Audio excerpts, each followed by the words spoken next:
রুমটা এই যে জায়গাটা দেখা যায়, এই জায়গাটা তো মূলত বিমানটা এসে পড়ছে আর কি।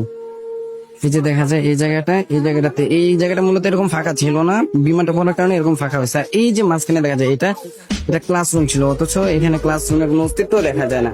উপরে এই যে ফ্যানগুলো কয়েল গুলো শুধু ঝুলে আছে, এছাড়া আর কোনো অস্তিত্ব নাই। আর ওই যে টেবিল গুলো দেখা যায়, বাচ্চাদের টেবিল গুলো পড়তো যে বাচ্চারা। আর এই যে পাশে এই যে গ্রিল ভাঙা, আর এই যে পাশে এই যে উপরের এই রুম, আর এই যে গাছের পাতাগুলো পর্যন্ত পুড়ে গেছে।